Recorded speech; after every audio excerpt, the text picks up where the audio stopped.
जब हम विकसित भारत 2047 की बात करते हैं तो बिल्डिंग और टेक्नोलॉजी ही नहीं, ऑटो सेक्टर जैसा बैकबोन भी याद आता है। हाय दोस्तों, मैं रिंकू मेहरा आपके साथ एक नई सीख। आज का सवाल ये है, क्या 2047 तक ऑटो सेक्टर भारत को विकसित देश बनाने में क्या योगदान देगा? विकसित भारत 2047 का मतलब है strong economy, world class infrastructure, clean energy, employment और इनोवेशन।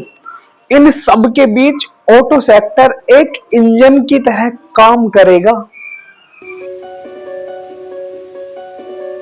ऑटो सेक्टर आज भारत की जीडीपी, एक्सपोर्ट और एम्प्लॉयमेंट का एक बड़ा हिस्सा है। डायरेक्ट और इनडायरेक्ट रूप से लाखों लोगों को रोजगार मिलता है।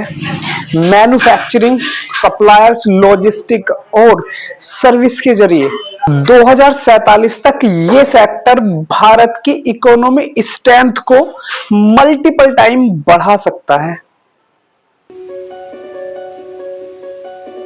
विकसित भारत का फ्यूचर ग्रीन और सस्टेनेबल होगा। इलेक्ट्रिकल व्हीकल, हाइड्रोजन फ्यूल और हाइब्रिड टेक्नोलॉजी, ये सब ऑटो सेक्टर को नए युग में ले जाएगी। इससे फ्यूल इंपोर्ट कम होगा, पॉल्यूशन घटेगा और भारत एनर्जी इंडिपेंडेंट बनेगा। मेक इन इंडिया इनिशिएटिव के साथ भारत 2047 तक ग्लोबली ऑटो मैन्युफैक्चरिंग हब बन सकता है। देसी कंपनियां वर्ल्ड के टॉप ब्रांड को कंपटीशन देंगी और मेड इन इंडिया व्हीकल दुनिया भर में भारत का नाम रोशन करेगा।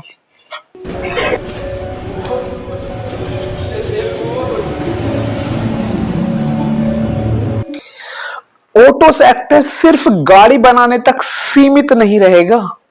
एआई, ऑटोमेशन, कनेक्टेड व्हीकल और ऑटोमेशन टेक्नोलॉजी भारत को फ्यूचर मोबिलिटी लीडर बना सकती है। युवाओं के लिए नया स्किल और हाईटेक जॉब क्रिएट होगा। भारत पब्लिक ट्रांसपोर्ट, सस्ती और सेफ गाड़ियां और क्लीन इन्वायरमेंट, ये सब भारत के आम आदमी के जीवन को बेहतर बनाएगा। गांव से शहर तक यातायात की सुविधा आसान होगी और विकास आम आदमी तक पहुंचेगा।